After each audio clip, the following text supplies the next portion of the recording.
전원일기는 1980년대부터 2000년대 초반까지 대한민국의 안방극장을 지키며 긴 시간 동안 사랑받은 장수 드라마로 충청남도의 한 농촌 마을을 배경으로 김 회장네 대가족과 이웃들의 이야기를 중심으로 전개된다. 드라마는 도시화와 산업화로 빠르게 변화하는 사회 속에서도 여전히 뿌리 깊은 전통과 가족의 가치를 지키려는 사람들의 삶을 진중하게 그려낸다. 김 회장은 마을에서 존경받는 인물로 강직하면서도 따뜻한 인품으로 가족과 마을 사람들을 이끈다.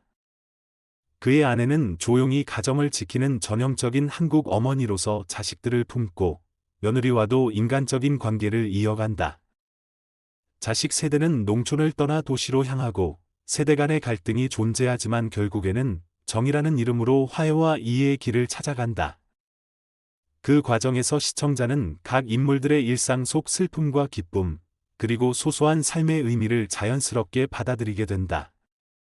이야기는 계절의 흐름을 따라 흘러가며 논밭에서의 땀, 이웃들과의 정겨운 말다툼, 마을 잔치, 가족의 결혼과 출산, 노인의 죽음까지 인생의 모든 면면을 진솔하게 그려낸다. 전원일기는 그래서 단순한 드라마라기보다 한 시대를 살아간 한국인의 삶과 기억을 담은 대서사시였다.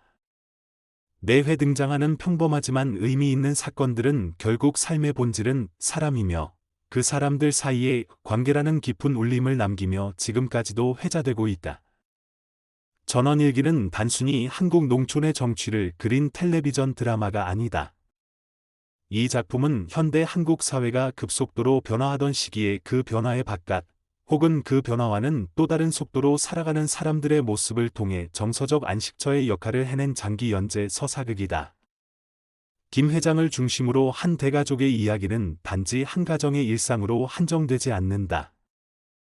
그것은 곧 한국 사회 전체의 축소판이며 도시화와 근대화 속에서도 여전히 유효한 공동체, 가족, 이웃 간의 관계를 통해 사람 사는 냄새 나는 삶을 보여주었다.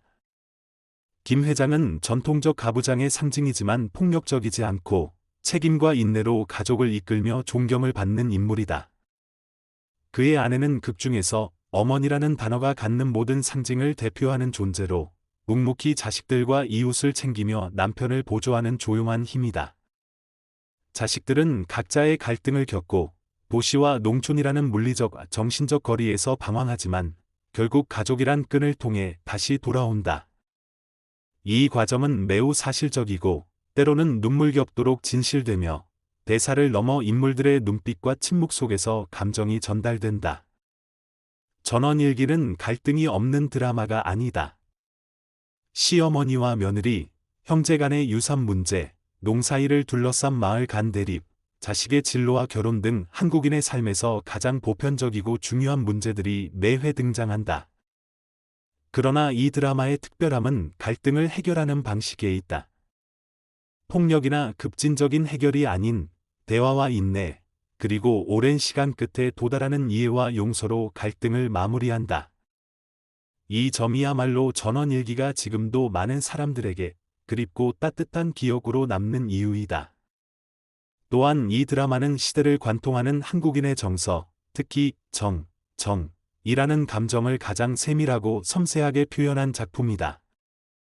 이웃 간의 장작을 나누고 밥상을 함께하며 아이가 태어나면 온 마을이 기뻐하고 어르신이 돌아가시면 모두가 상복을 입고 눈물 흘리는 모습은 단순히 시골 풍경이 아니라 인간 공동체가 가질 수 있는 최고의 감정적 교류이다. 전원일기는 이러한 정을 보여주며 그것이 곧 한국인의 마음이라는 메시지를 던진다. 시청자들은 전원일기를 보며 단지 드라마를 소비한 것이 아니라 마치 또 하나의 가족을 매주 만나는 느낌을 받았다.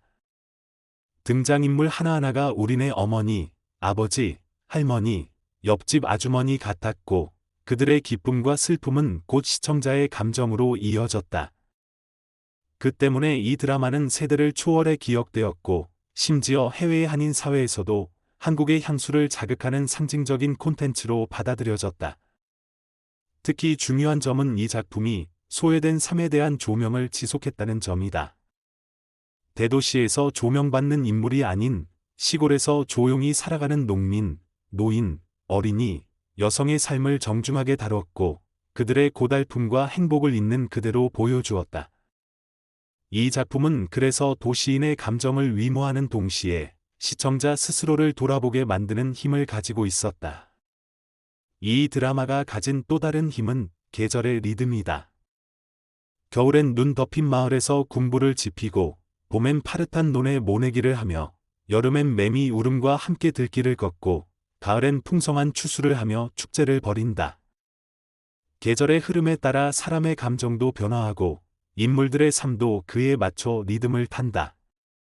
이는 매우 자연스럽고 아름다운 인간의 삶의 순환을 보여주는 장치로 시청자에게 본능적인 안정감을 제공한다. 결론적으로 전원일기는 단순한 콘텐츠의 영역을 넘어선다.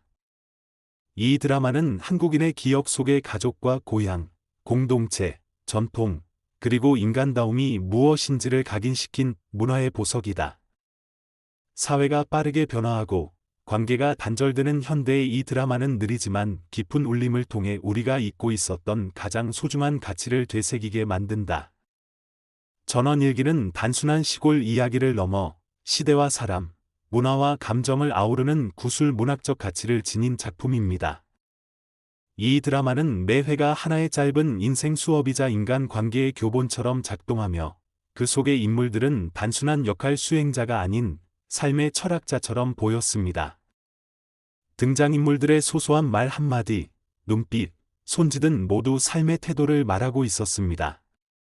예를 들어, 김 회장이 자식들에게 말없이 소 한 마리를 팔고 쌀을 사오는 장면은 어떤 웅변보다 더 큰 사랑의 표현이었고, 며느리가 시어머니에게 등을 두드리며 찜질을 해주는 장면은 진심 어린 화해와 공감의 서사였습니다. 또한 이 드라마는 잊혀진 사람들에 대한 존중을 끝까지 놓지 않았습니다.